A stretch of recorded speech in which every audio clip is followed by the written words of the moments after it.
marriage around the world. Today's webinar will be presented by Kathy Bonk from the Communications Consortium Media Center, and it will have plenty of opportunities for you to ask questions or share comments throughout the presentation. You'll be able to do so by simply typing your name and your organization in the questions window in your control panel.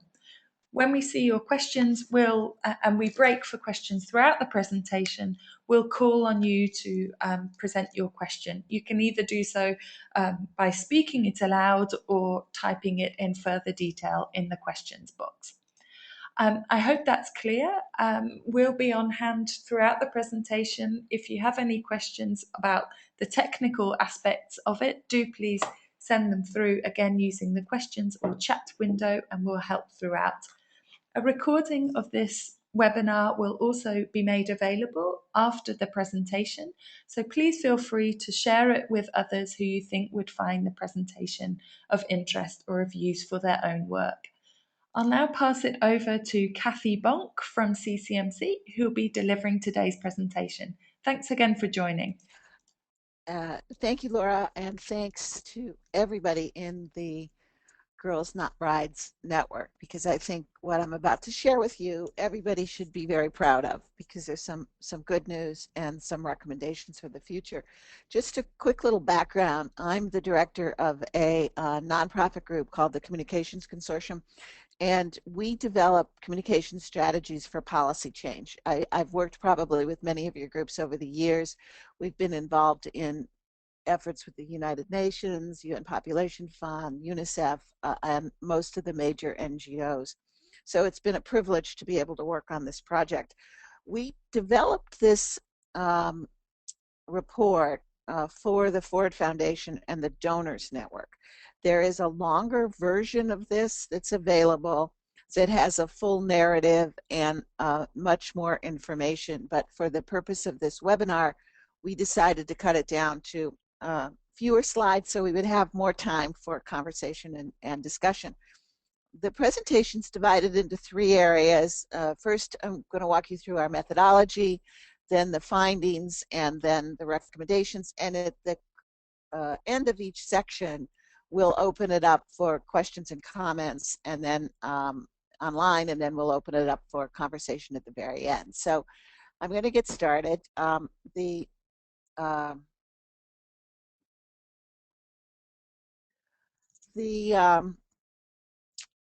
As I said, this was based on a media trend analysis over the last few years. We went back to coverage as in 2008 to 2013.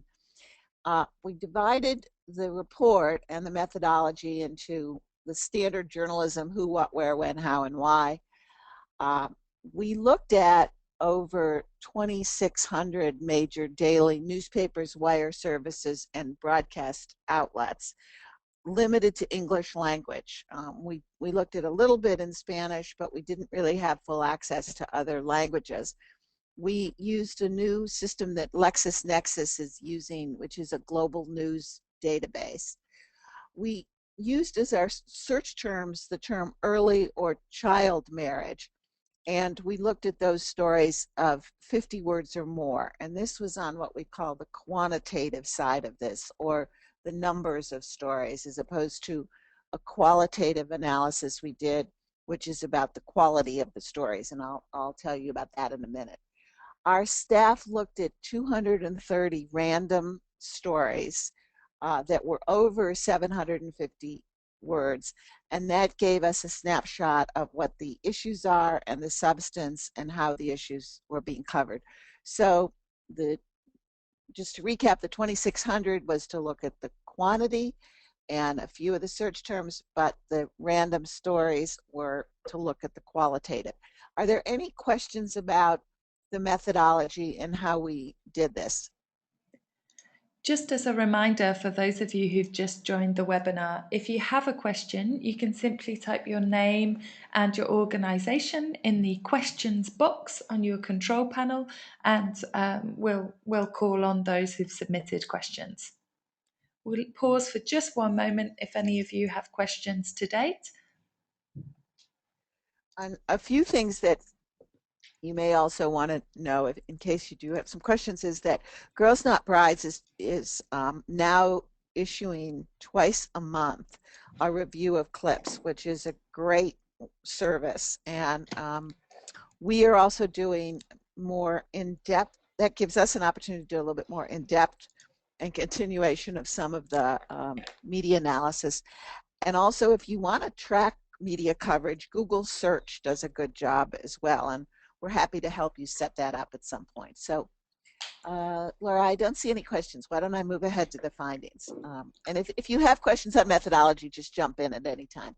So, when we looked at all of the stories that were in the news in the last year, we put in the terms to see which organizations were quoted the most. And no question that the UN and their reports are driving coverage.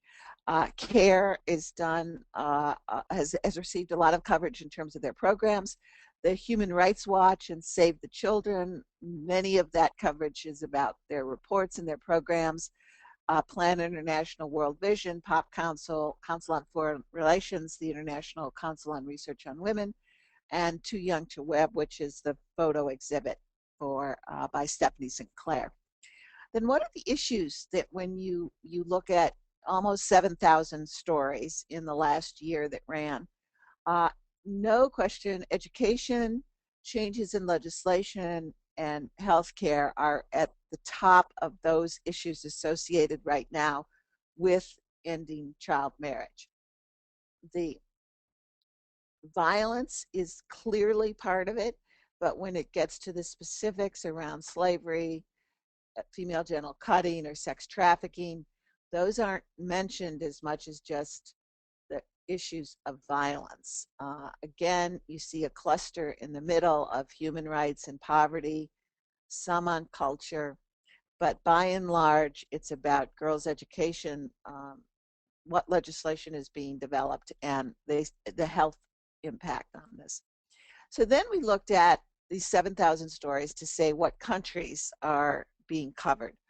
India tops the list, along with Pakistan and Bangladesh, Nigeria, and then you see coverage throughout at the country level. Now, 1% of 7,000 stories is still a very good number, and within each of those countries, there's regular coverage. And so these are the top places where the stories are being done. And then if you look at the box where Afghanistan is at the top, those are the countries where they are basically issues that are around either wars or conflict or other reasons for reporters to be there while they are in the countries covering the conflict or floods or environmental issues, let's say. They are also doing additional coverage of child marriage. And so when you look at the total coverage over time, again, no question, it tripled between 2008 and 2011, and you see the trends there. So again, 20% of the global media coverage is from India, which correlates with India having the largest numbers of child brides in the world. And in countries where reporters are posted to cover major news stories, war, conflict, protests, those countries that were in the box in the previous slide, stories emerge because they see child marriage when they're posted in those countries and are beginning to look at some of the domestic issues that are affecting these other stories. Again, no question, the number of stories has jumped in the last few years. Bravo to the work of the groups on this call and Girls Not Brides, because you really do see a big bump in the numbers of stories worldwide in 2011, and again, the Day of the Girl Child for the United Nations was a huge boost in 2012. The Day of the African Child, which was focused on ending child marriage in 2013, And then this last year, the Clinton Global Initiative and the work of the UN played a big role in the increase in visibility and awareness. So no question that the awareness of the issue has grown. Now, in the fuller report we did for the donors, because there was a lot of work that was done in the year 2000 to 2011, a lot of research work and others. We actually did a timeline dating back to 1945 at the founding meetings of the United Nations after World War II. And you can see steady progress in knowing the issue, identifying the issue, but no question the bump in awareness and coverage has really been since 2011. So what are the stories that are being covered? Now this is in 2013. First of all, about 40% is about raising awareness of the problem and just the problem. It does not include references to solutions. These are the 600 or so, these are the 200 or so stories where we went and really looked at in-depth coverage. Personal stories tended to be about younger girls marrying older men. There tended to be new and different types of stories, and those were the ones that went viral, and I'll talk about that in just a minute. But again, it's been mostly just about the problem. These pieces do raise awareness, but when the coverage is only about the problem, it gives readers this sense of, well, the problem is so big, there's nothing that I can do to make a difference. And so a second type of coverage, and this was about 54% of the stories, were about problems and references to what the solutions could be. And these were stories that were triggered by reports from NGOs or the UN, where they would make reference to, here is the problem, and the solution might be raising the age of marriage, or the solution might be having stronger implementation of laws, or the solution might be keeping girls in school. Again, though, these stories were more about victims of child marriage, and the solutions were very vague and rather general. The features did include numbers of girls, but those numbers were all over the map, quite frankly, ranging from 10 million to 58 million. And when the numbers are in there without compared to what, or what are these in relationship to, again, it leaves the reader or the viewer with a sense that this is a huge problem and how do we solve it. There were a number of country-specific stories that did talk about local or regional laws that were being developed or passed or looked at, and local numbers. But there wasn't really a consistency in the solutions or what the results were if these marriages were stopped or postponed. And then we found in 9% of the stories, 1 in 10, you really did get into some interesting information about not just the problem, but the solution and how it's working and how it's benefiting young people, both girls and boys. As this headline in the Times of India, 500 and counting child marriages averted this year. Those are specifics. They tell you good news stories, and they also tell you basically positive trends. More than half of these stories included, again, success stories from the girls themselves and personal narratives. And the good news is, by the end of the year, when we looked at these stories by month, in the last quarter, we went from almost 8% to 12%. So there has been a slight increase in these stories that do show successes. Now, where's there some potential backlash? Well, first, when the Council on Foreign Relations released their report in the US, we had coverage of, is this a crusade that really needs our attention? Isn't this going to end anyway? Do we really need to do much about this? Is this is this sort of almost like a made-up problem that we're dealing with? and why aren't we dealing with the harder issues? What's the council doing on child marriage? Why shouldn't they be sticking with ending war and bringing peace around the world? There was also, as many of you know, the Yemenis child who did a video that went viral, and there was some question about the motivation of her uncle or father, and CNN ran with this all over the world. There were some questions about whether or not it was real or made up, and then that was followed by a report of a child bride who died on her wedding night because of the violent sex, and then the media reported her appearing at a press conference a few weeks later.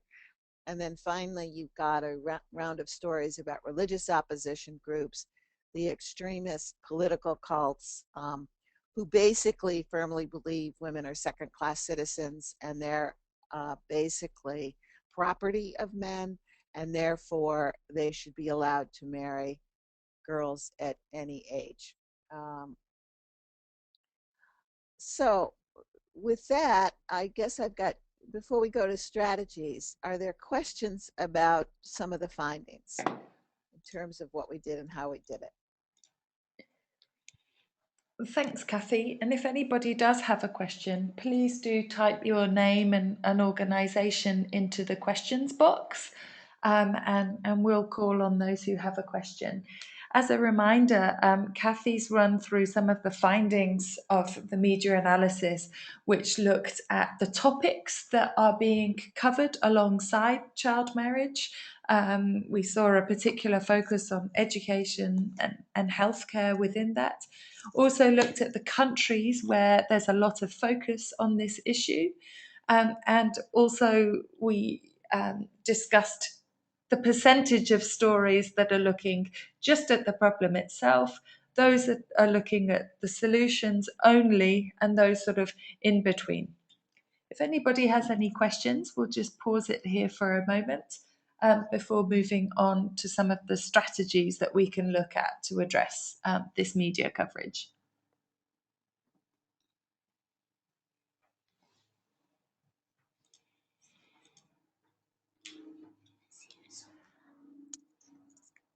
Kathy, is there anything you wanted to add on this section before we move on? No, I think the more interesting part of this presentation is actually when we get to the strategies. So why don't we move there, and then it may spark some questions about the findings. One of the things we've noticed in the review of materials that the community is putting out is that we tend to put out reports on the rates of child marriage rather than the numbers. And I've been talking to the research groups about this because for media, and when media look at these reports and they see Niger, for example, as the highest rate, but not necessarily the highest number, the Washington Post did a cover story on Niger. And basically, there's not much in the way of success stories. There's some programs working there.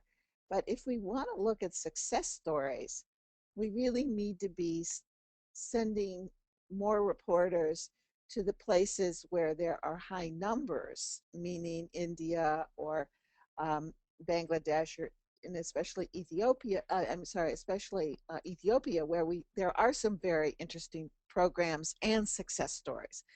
So when we do media fact sheets and outreach, I'm hoping over this next year we can figure out a way to put forward both the numbers and the rates. And the problem, as we know, is the UN is not consistently releasing the numbers this way. And so one of our jobs is going to be to try to get the numbers that are being released to be both on rates and on numbers. So again, I think we are much stronger when we point journalists to the high number countries, not necessarily the rates. The other strategy is to find stories near media bureaus where the reporters are.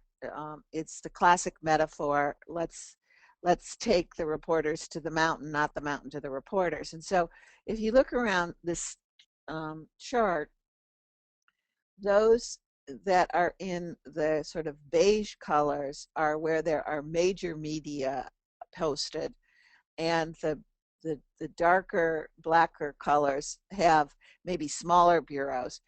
But we need to do a, a better job targeting those media that are both in the donor countries where we can increase support for these programs, whether it is in London with DFID, whether it's in Norway or the Netherlands, whether it's in Washington with AID, so that we have enough stories coming to the donor countries that originate from those places where there are reporters based already and can do coverage on our issue, and in a way that is sensitive and around the messages and the framing that we want to see.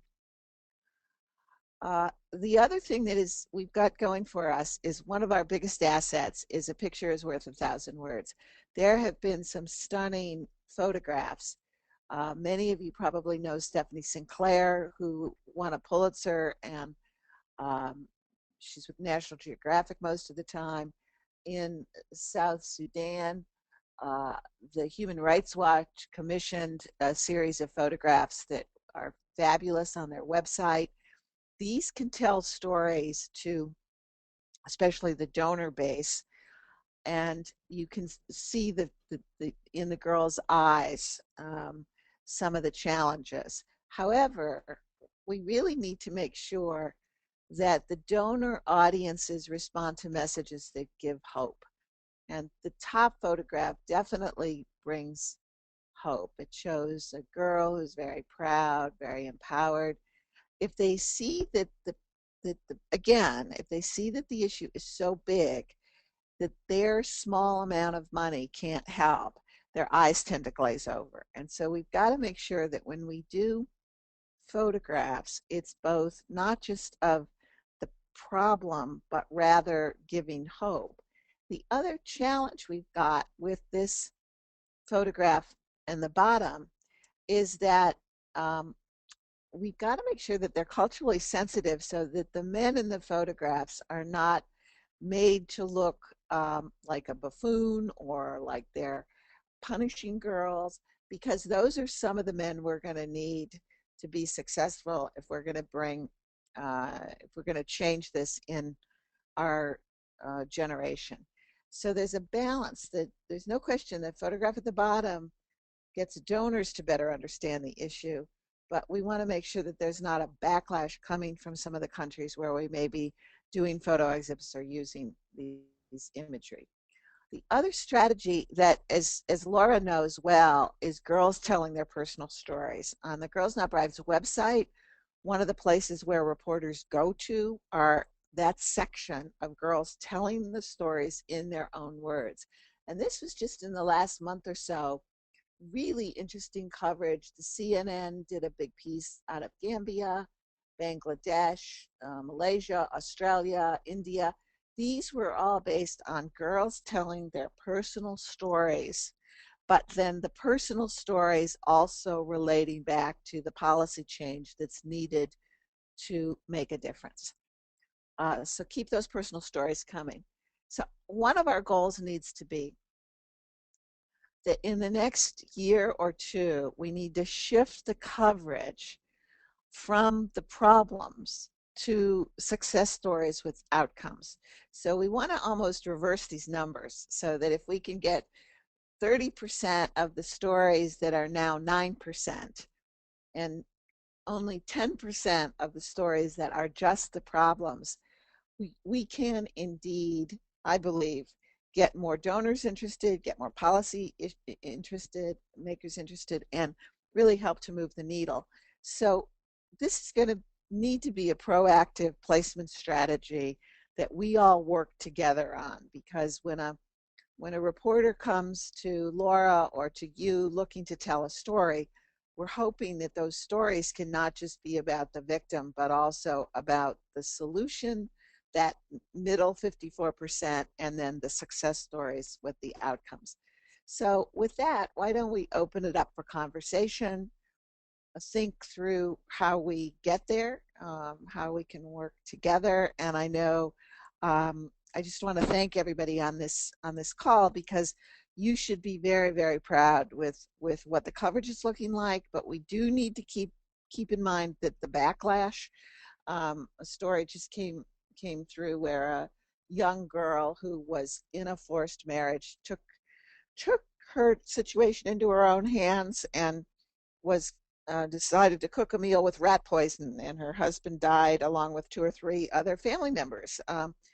That's not the solutions we want out there for ending child marriage. And we do need to have a strategy that when these fake videos become viral, when there's a bad news story, that we're able to respond and turn that coverage around and keep it at a minimal.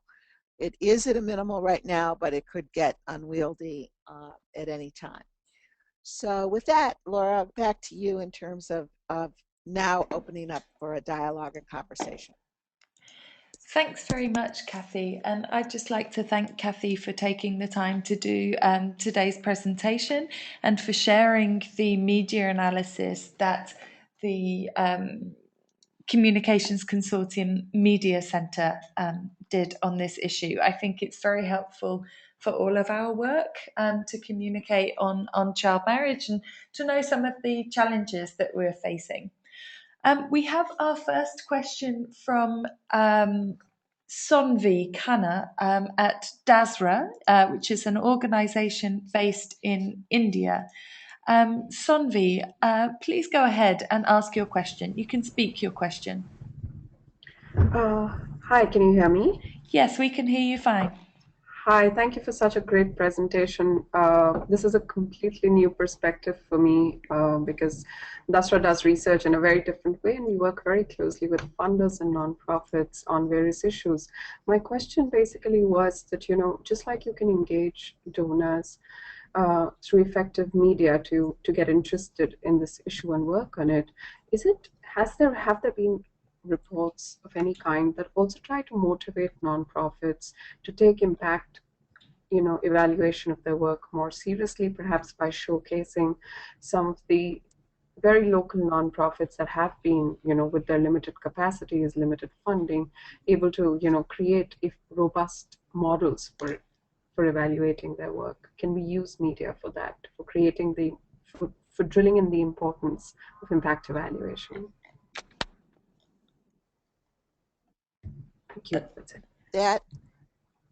That's a really, really good question, because, in a way, when you look at evaluating programs and coming up with the information from those programs, it's very much the who, what, where, how, and why that reporters are going to be asking to get good media coverage. And this is true on a number of issues where you're looking for policy change and reform.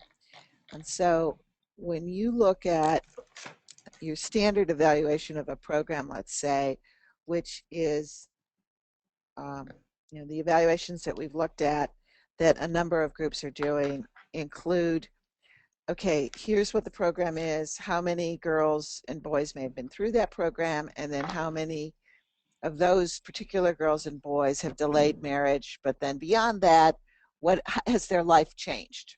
Have they gone on to get a further education? How would their life be different by postponing the marriage?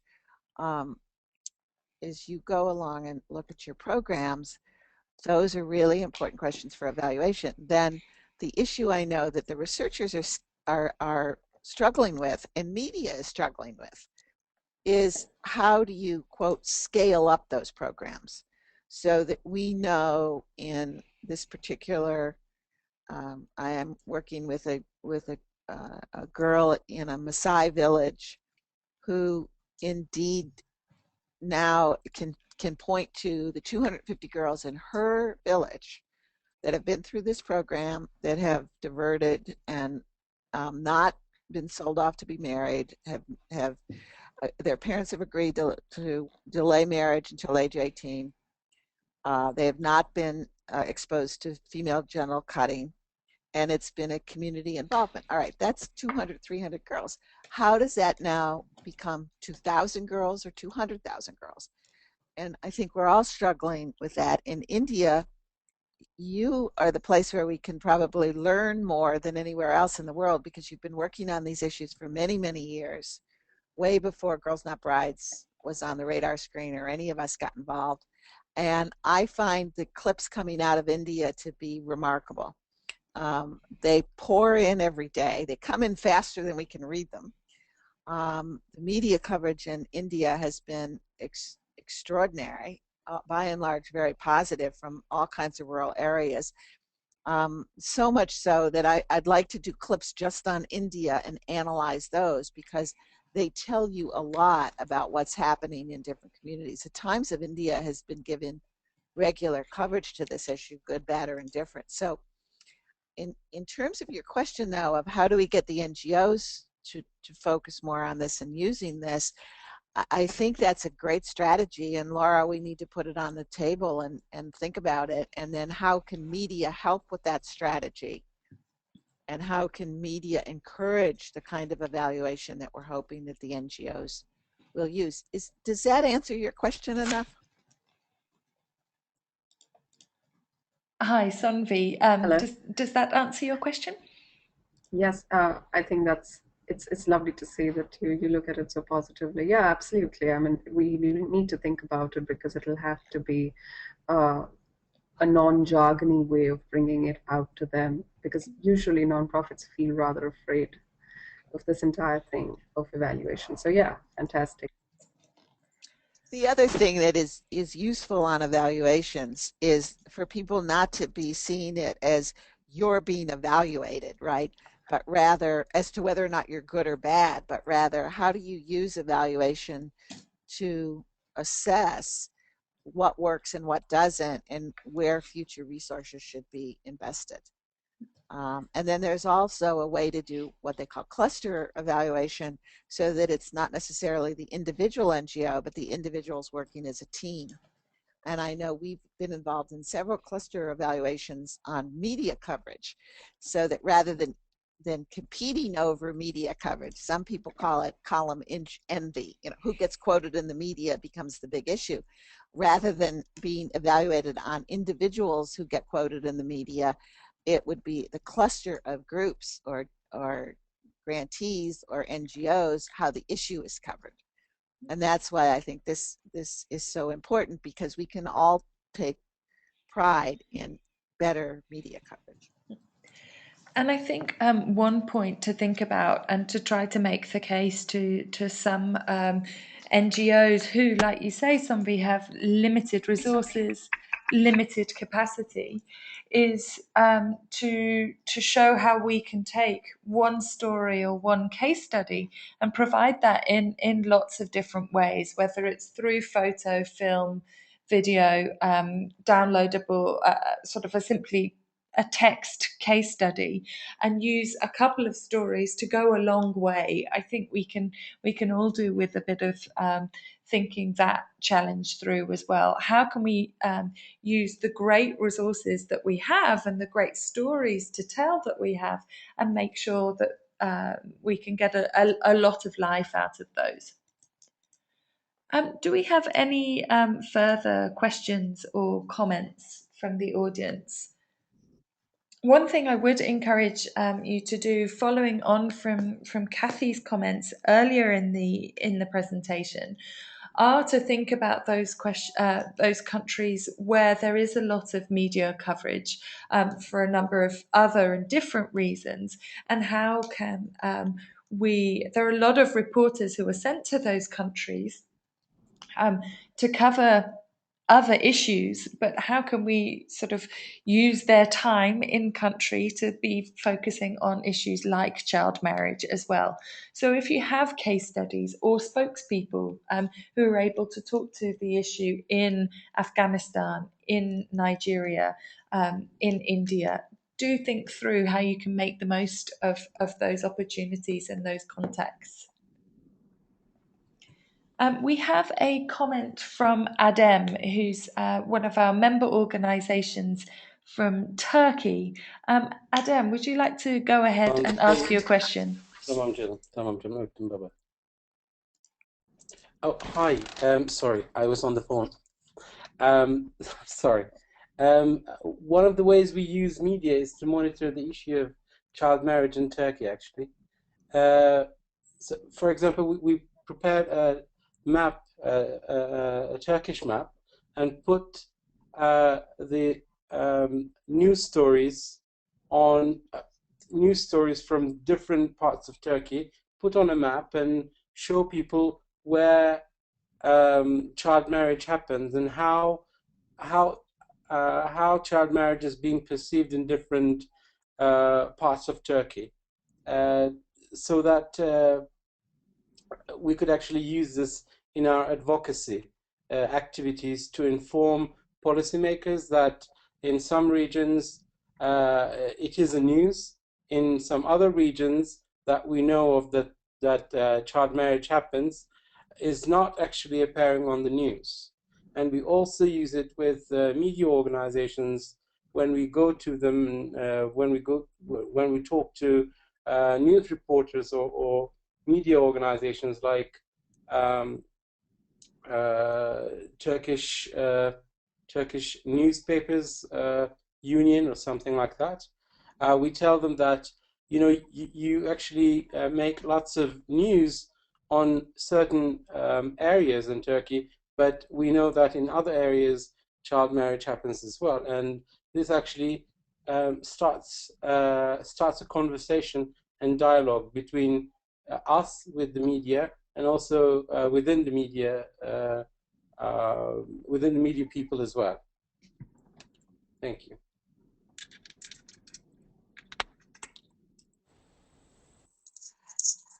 That, Laura, am I still connected? Hello?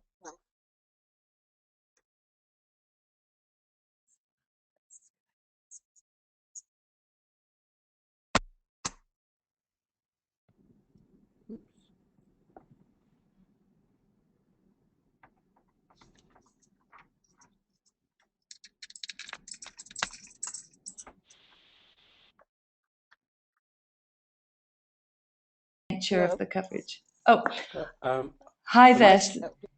Sorry, sorry, Laura. I got switched off. Sorry. No problem. This is Laura speaking again. Sorry about that technical glitch. I'm just pulled up on screen the map that Adam was talking about, where we can see the geographical stories across Turkey and how the map was used in his organization's advocacy and media work. I think that's a really smart idea. And Kathy, I wondered if you had any feedback on that. I do. Here in the United States, we have a problem in that a number of states don't have, their age limits are 13, 14 years old. Not all states have an 18-year-old marriage law. And I know on the various projects we worked on over the years, what media love are a ranking of the best to worst. It's like scorecards, it's like sports, and especially men in the media like to know who's the best and who's the worst. And one of the challenges that we have with the United Nations reports is they never put out reports best to worst. They're always alphabetical order by region. And it's up to us as advocates to realize that there's news value, just as you've described it, where in a country the media can say, oh, in this part it's better, in this region it's worse, here's where the problem is, here's where the successes are. This is a fabulous strategy.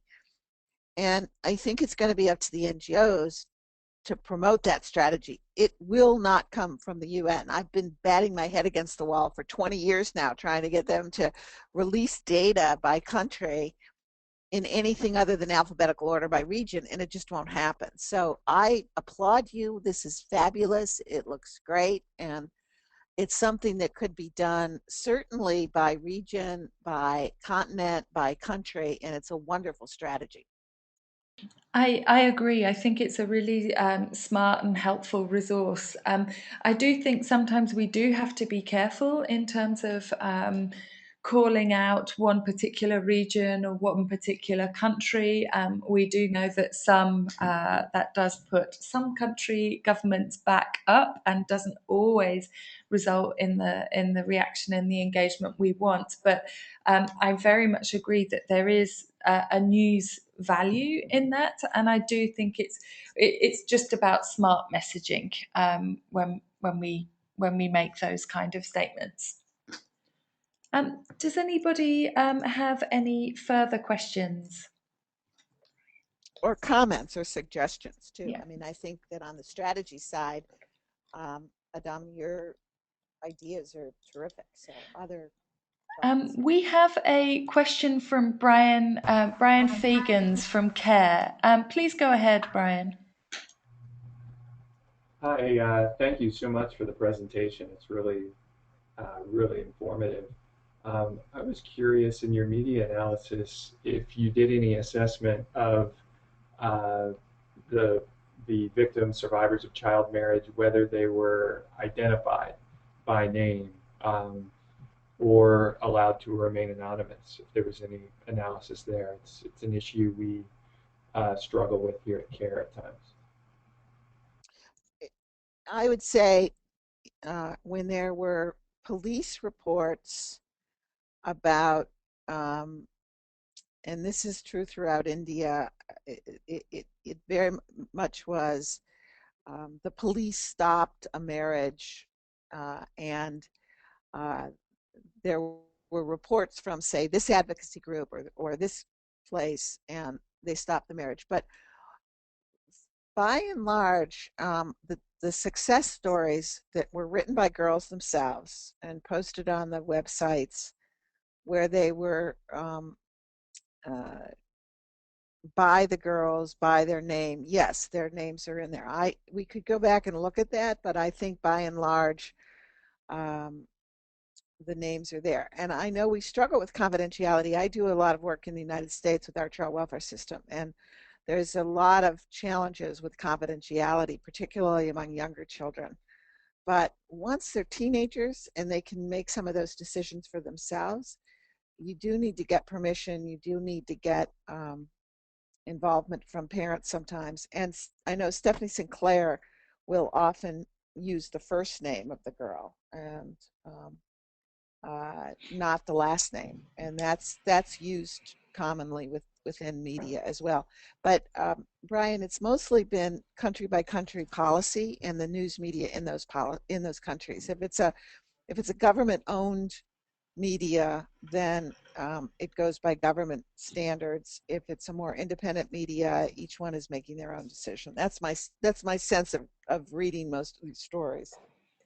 I mean, this is certainly, something that we do encourage Girls Not Brides member organisations to have, and perhaps it's something that we can follow up with on another webinar session or discussion, is to have a child protection policy in place, particularly when it comes to communications and photographs and film work.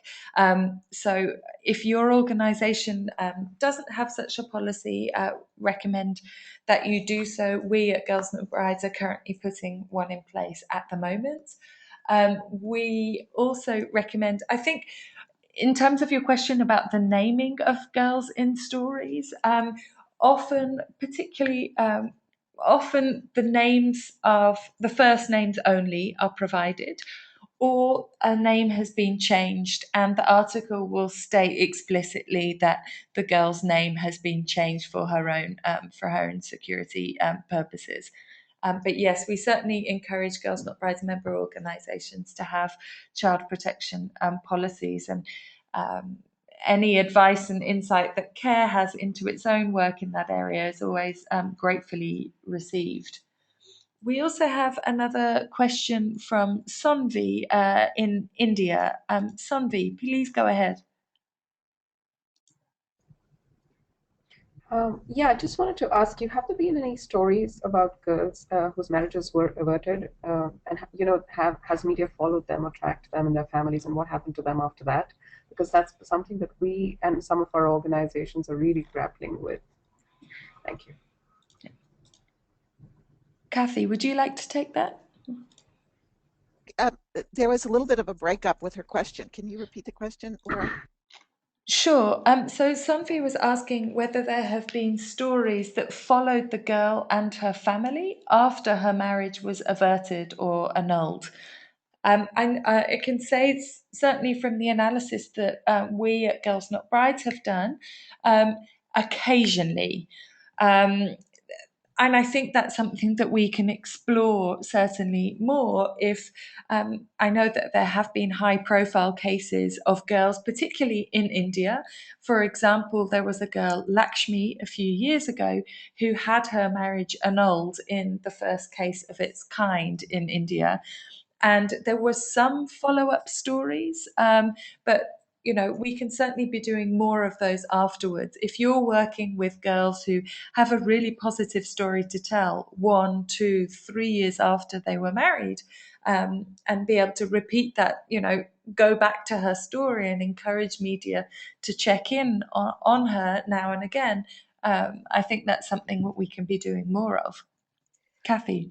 Yeah, in that 9% of the stories that we talked about earlier, there were a number of stories from a number of different countries, not a huge number, but a number of where a girl found out that there was a law that could prevent her from delaying marriage. And she did something about it.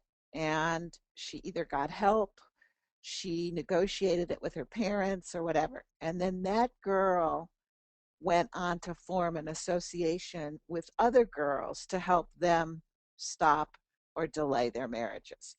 And so there's been a number of those stories where it followed that girl as the advocate and how she moved from being a victim to now helping other girls. And I would say there are maybe half a dozen stories of that, and that was kind of a pattern. I also know that Stephanie Sinclair has just come back, and I haven't talked to her. I just got a little email from her a couple of days ago where she went back and went to the village to see what has been happening with those girls. I would expect that, especially from some of the international media, the Nick Kristoffs of the world and others, that it's just a matter of time when they're going to go back to some of the girls they wrote about and see what happens. So I do think we should be preparing ourselves for that. And if they are success stories, I think we can be proud of it. If it's not a success story, we should be thinking about messages that don't make us look like we didn't do a good job, but rather point to, here's why we need more investment in these types of programs, so that it's not just about averting or delaying a marriage, but the kind of support systems these girls need in the future, so that we're using those stories that may not be so positive as a way to build more advocacy support and resources for your work. And I have another comment, Sombi, on your earlier question about encouraging NGO groups to be telling some of those success stories. I think and be doing more of the thorough sort of evaluation work of the impact that they're having. I think one of the problems that we've had as a movement really is that there haven't been the large number of evaluated programs over long extended periods of time that have resulted in large numbers of case studies and success stories that we can use and be pointing to media.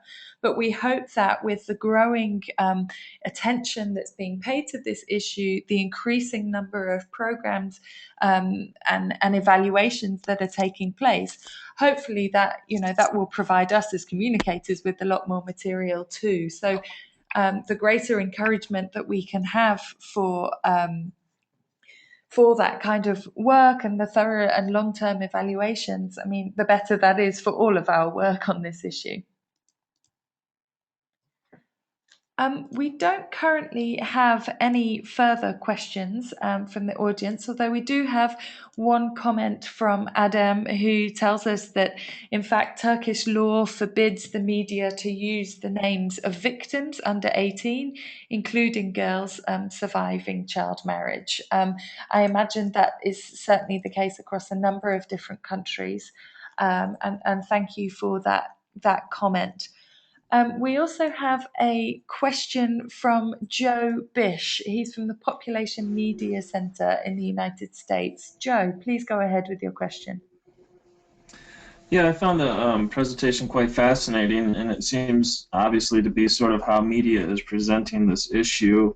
And I was wondering if Kathy had any thoughts about the utility of perhaps sometime in the future doing a social media analysis, which might give us a better understanding of how this issue is being understood out on the street and through social media users. So not just looking at how traditional media is presenting the issue, but how people are thinking about and talking about the issue out in the field.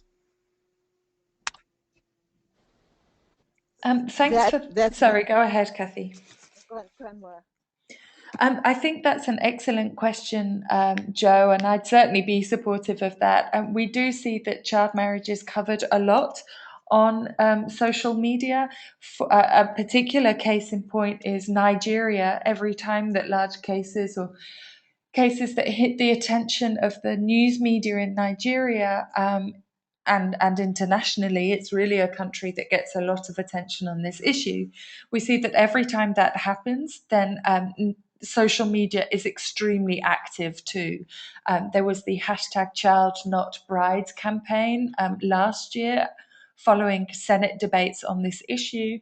And then today, even we're seeing a very active social media campaign on Twitter called hashtag Bring Back Our Girls to accompany the marches that are taking place in Nigeria today for those campaigning for more action to find the girls who were kidnapped in northern Nigeria recently. So I do think social media is influential in some countries on this issue.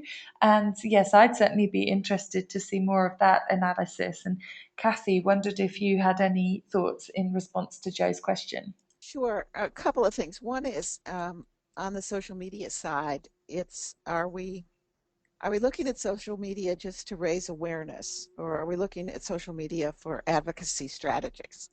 And if we're looking at social media for the awareness value, like more people to know about, there's no question that the drivers of that are more likely to come from the mainstream media who are on social media.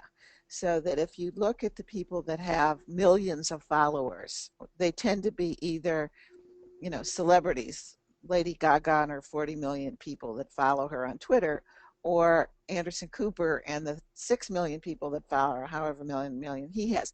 So that if you want to have an impact in reaching the most numbers of people via social media and have it go viral, that needs to integrate a mainstream media strategy, obviously, into it. But if your goal is to use media as an advocacy tool, as Laura's just described, then that's really where we are the content providers, in essence.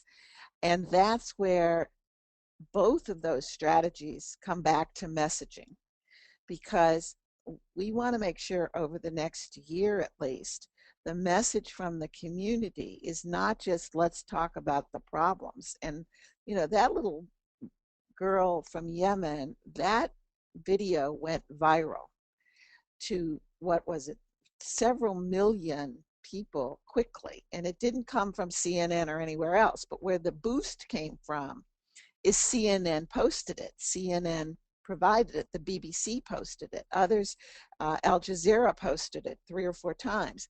So it's like the booster power media gives to things that we produce. And unfortunately, and we've just done this on another project on child welfare, for example, I wish you could say invest in A and B will happen in social media. As you know, it's still pretty much catch, catch, can. There's not much predictability on what will go viral and what won't.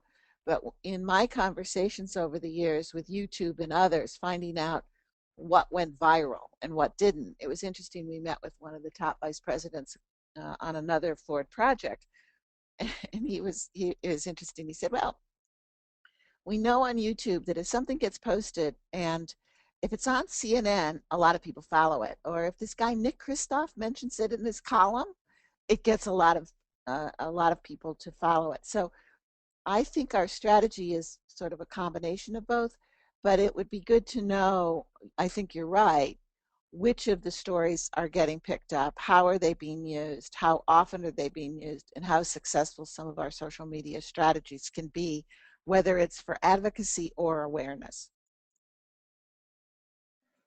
Thanks very much for that question, Joe. And thank you everybody for participating in this very fruitful and dynamic discussion on the media analysis presented by the Communications Consortium. Thank you very much, Kathy, for your time and for your insights. And as Kathy mentioned at the beginning of the presentation, Girls Not Brides, we're now providing every 2 weeks a set of clippings over email so that you can stay up to date on how the issue is being portrayed in media around the world. We hope that's a useful resource for you. We'll also be sending this presentation out over email afterwards. So if you're keen, you can listen again, or you can share with colleagues who you feel might benefit from listening to this presentation. As Kathy also mentioned, we have a full version of the PowerPoint with even more analysis and detail. If you would like to receive that, then you can follow up with myself or with Kathy Bonk directly after this webinar. Thank you very much, everybody, for participating, and we look forward to following up again soon. Thank you.